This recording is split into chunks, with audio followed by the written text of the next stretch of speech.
370 की जो कर रहे हैं, तो इस फैसले का मैं सेंट्रल सरकार का तहे दिल से शुक्रिया अदा करता हूँ, इस फैसले का वेलकम करता हूँ। बहुत सारे मेरे दोस्त, पूरा जो भद्रवाह का हमारा यूथ है ना, उससे मैं अपील करता हूँ कि उसको आगे आना चाहिए।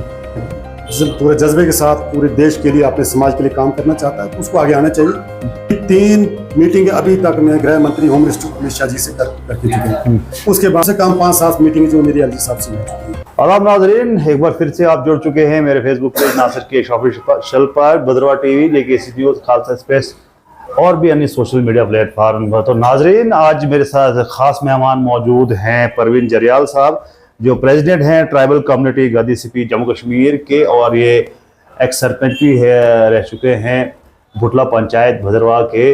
आइए इनसे जानने की कोशिश करेंगे जो असेंबली के जो चुनाव होने जा रहे हैं, ये इसको किस नजर से देखते हैं।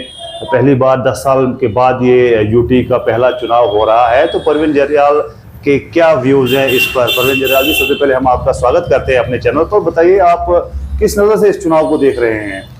नासिर भाई, सबसे पहले आपका बहुत बहुत शुक्रिया, और खासकर मैं मुबारकबाद पेश करता हूँ आपको, जो आपने इस तरह से एक लोगों की आवाज़ उठाने के लिए यहाँ एक अच्छा प्लेटफार्म रखा है। तो आज हमें भी मौका मिला, तो बहुत बहुत शुक्रिया आपका इसके लिए।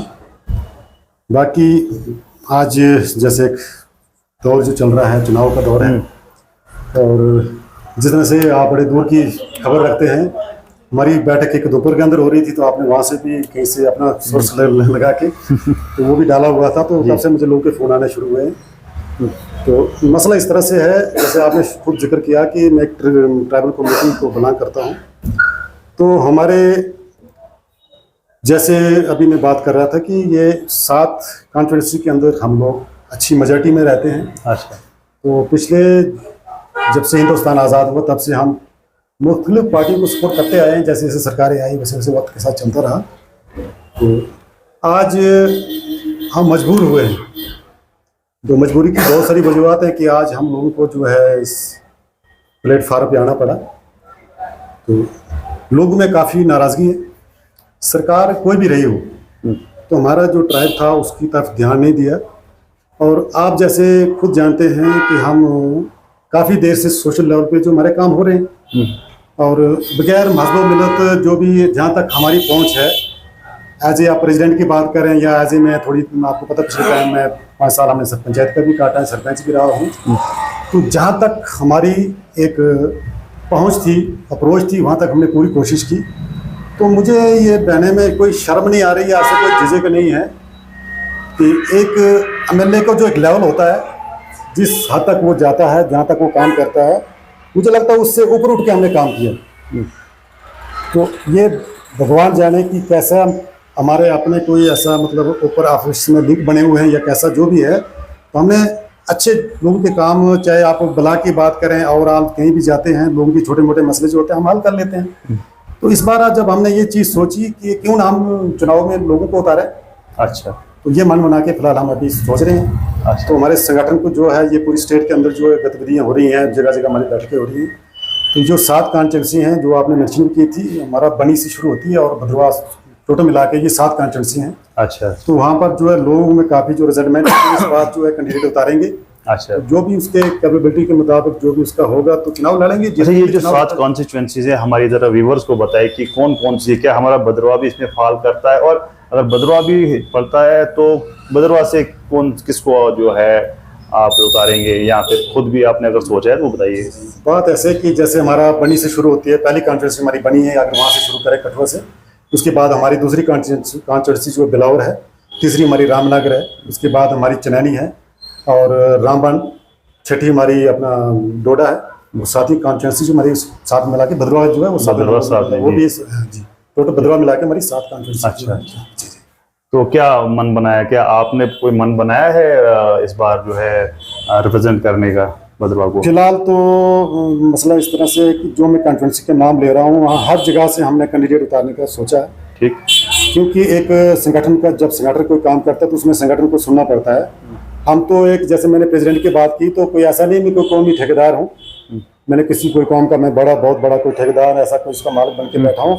हम एक सेवक हैं, जैसे हमारे प्रधानमंत्री जी कहते हैं, एक नौकर हैं इस समाज के, इस देश के, इस जिस ट्राइब की बात करूँ उसके एक नौकर की तरह हम काम कर रहे हैं, चौकीदार के सही से हम काम कर रहे हैं। और एक नौकर का फर्ज बनता है कि वो अपने मालिक का, अपने देश का सबका ख्याल रखे। तो उस तरह से फिलहाल हमने ये रखा है कि इलेक्शन लड़वाएंगे। अच्छा, लड़वाएंगे। अच्छा, अगर हम आपका देखें, हमने देखा कि आपका जो पिछला कार्यकाल रहा है 5 साल का एज ए सरपंच बुटला पंचायत के, काफ़ी, क्योंकि मैं भी पूरे डिस्ट्रिक्ट में घूमता रहता हूँ, कि मैंने जो नोट किया है कि आपका जो एरिया है, रोड्स वहाँ पर निकालना बहुत ही एक टफ जॉब माना जाता था। तो जितनी भी सरकारें रही हैं, किसी की हिम्मत नहीं पड़ी थी ऐसी पहाड़ियों पर जो है टफ टेरेन में रोड्स निकालना। और बड़े प्रोजेक्ट्स हम देख रहे हैं कि आपकी बुटला पंचायत में, और कहीं ना कहीं आपने जो है नियर बाई भी काफ़ी काम किया है। तो क्या आप लगता है कि आपको जो आपने काम किया है अपनी जो आपकी जो कम्युनिटी है, उसके अलावा भी जो है लोगों के काम आपने अगर किए हैं, तो लोग आप पर जो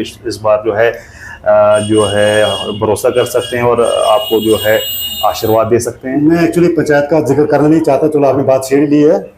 तो पंचायत में आपने रोड की खाली बात की, रोड की बात नहीं, आप तो लोकल है यहाँ पे, तो आपको सारा पता है कि एक पुल का हमारा बड़ा देराना मसला था, सीढ़ी जिस पर हाँ जी काफ़ी मेरे ख्याल ना करते पूरे इस टाइम में, पिछले अगर 20-25-30 साल का रिकॉर्ड निकालें तो कम से कम 5 से लेकर कुछ 7 कैजुअल्टी वहाँ पे हुई। बिल्कुल हुई है। तो जब भी वहाँ पर ऐसा कुछ हादसा होता था तो बड़े बड़े मंत्री वहाँ पे ऑफिसर आते थे मौके पे, तो वादा करके निकल जाते थे। तो लोगों में उस टाइम भी हमने वादा किया था कि जब मैं जीत के आऊँगा सबसे पहले मैं ये जो पुल जो लोगों की मांग थी, हमारा जो मैनिफेस्टो इलेक्शन का था उसमें ये लिखा हुआ था वो मैं पूरी करूंगा। तो वो आपके सामने कैसे कैसे जो भी हुआ, पुल भी बनवाया। कहने का मतलब बहुत सारे प्रोजेक्ट, जिसमें रोड का मसला है, पंचायत घर का मसला है, और बड़े बड़े अच्छे प्रोजेक्ट वहाँ पे पार्क वगैरह हमने बड़े बड़े लाए हैं वहाँ पर। एक देखो, जब बात मैं आजकल लोगों के जब फेसबुक पे कोई पोस्ट डालते हैं तो वहाँ पर कमेंट उल्टे सीधे आते हैं, कोई क्या लिखता है कोई क्या लिखता है। तो कहीं पर किसी ने कहा था, मैं देख रहा था कोई बदवा का था, तो उसने कहीं कमेंट किया कि सारा कुछ हो सकता है, करने वाले की नीयत होनी चाहिए। नीयत होनी चाहिए। हमारे अरुण मनाज साहब यहाँ पे अपने मठोला से हैं, उन्होंने जम्मू में एक कश्मीर में एक प्लांट जो लगा है लेवेंडर प्लास, जितना हमारा भदरवाही राजमाश वगैरह है, तो ऐसा इसके लिए एक अलग से कहीं मतलब जो प्लांट लगना था, एक जम्मू में, श्रीनगर में, तीसरा हमारे भदरवा के अंदर है। अभी भदरवा के लोग उनको भी पता नहीं है। तो कहने का मतलब एक ऑफिसर और जो लीडर होता है वहाँ का, जो लीड करता है, ये तालमेल से काम होते हैं। और हमने इस वक्त आपके जानकारी देना चाहूँ कि भदरवा में अगर कहीं या डिस्ट्रिक्ट डोडा के अंदर बना, तो हमारे वहाँ बुटला पीछे पंचायत हमारी और भेजा की वहाँ बाउंड्री पर जो है कि प्लांट, वो बहुत बड़ी एक बिल्डिंग, करोड़ों की बिल्डिंग बनी है। तो कहने का मतलब ऐसे जैसे बहुत सारे काम जो ग्राउंड पे हुए हैं। और सही बात मैं ये कहूँगा कि हमने लोगों से जो 5 साल पहले वादा किया था वो हमें पूरा करके दिया। मैं आपको ऑन कैमरा ये इस वक्त माने तो मैं चैलेंज करता हूँ कि मेरी 250 फैमिली जो पंचायत के अंदर हैं, 250 फैमिली है, उसमें से एक फैमिली आप ढूंढ के लाएं कि जिसका काम नहीं हुआ हो, जिसका काम हमने किया ना हो। अच्छा, 250 फैमिली में से। तो मुझे लगता है जम्मू कश्मीर में आप जहाँ मर्जी छाड़ने, ऐसी कोई पंचायत नहीं मिलेगी जहाँ पर आपने 100% काम किया होगा, पूरी 100% फैमिली को टच किया होगा।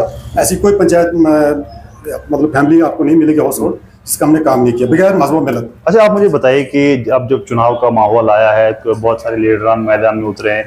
कोई स्टेटहुड की बात कर रहा है, कोई 370 को वापस आने की बात कर रहा है, कोई 35A की बात कर रहा है। अलग अलग मुद्दे जो है अलग अलग पॉलिटिकल पार्टीज जिस वक्त रख रहे हैं पब्लिक के सामने।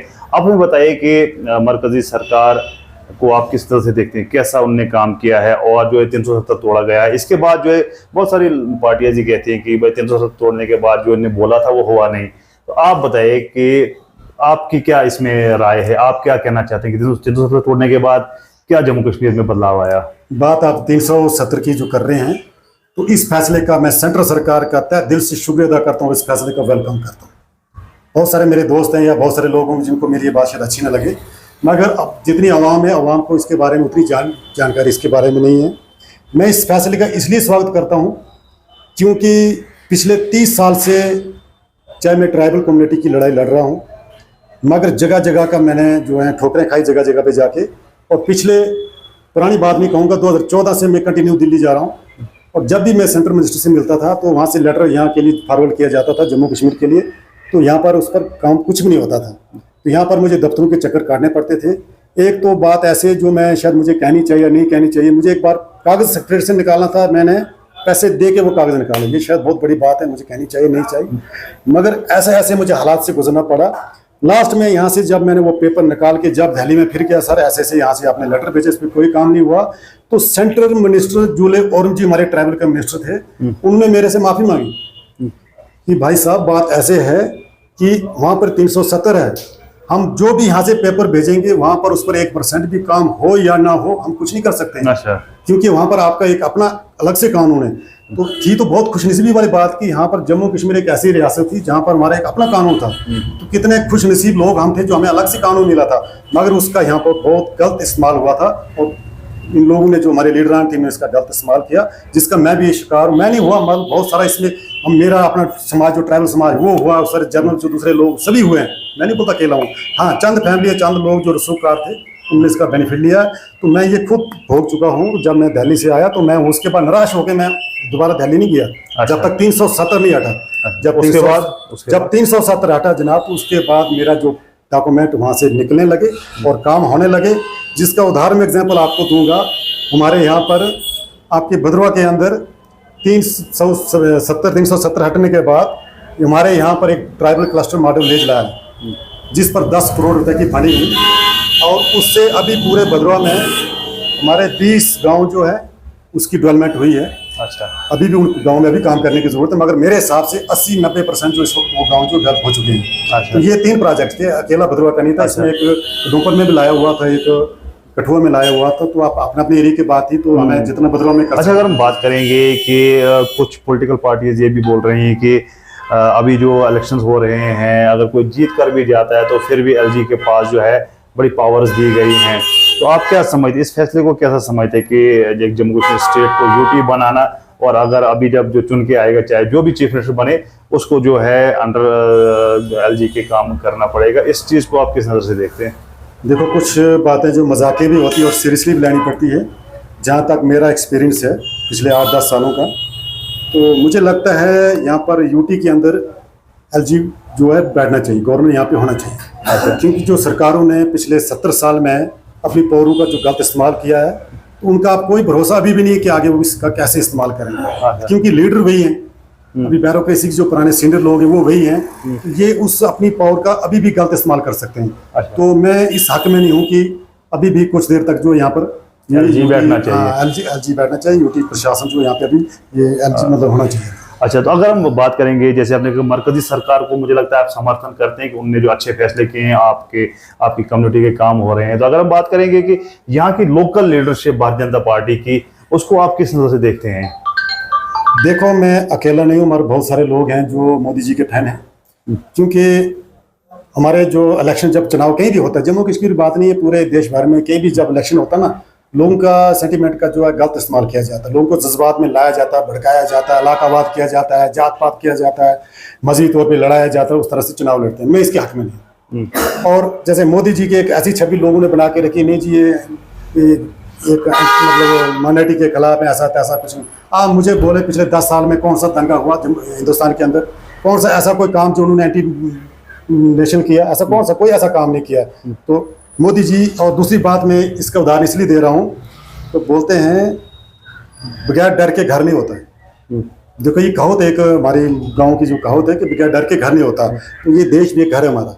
तो इसका जो मालिक होना चाहिए ना, कहीं भी मेरे और आपके घर में भी ना, जो बड़ा होता है ना, बुजुर्ग जो घर में बाप है या बड़ा भाई जो भी है, उसका घर में डर बहुत जरूरी है।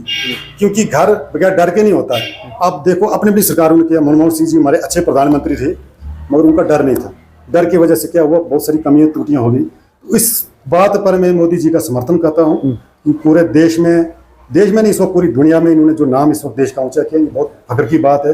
उनकी जो नीतियां लाई हैं बहुत बढ़िया लाई हैं, मगर गांव में जो नीचे ग्राउंड लेवल पे जो है ना, इनके जो कार्यकर्ता हैं वो इस प्रॉपर तरीके से पहुंचा नहीं पा रहे हैं, और उन लोगों में वो कैपेबिलिटी भी नहीं कि वो उसको सही तरीके से ग्राउंड पे इस्तेमाल करें। अच्छा, तो अभी आखिरी सवाल पूछना चाहूंगा, मुझे बोलिए कि आप जो अब इलेक्शन जो है, चुनाव जो होने जा रहे हैं, लोगों ने वोट डालना है, तो किस आधार पर लोगों ने वोट डालना चाहिए?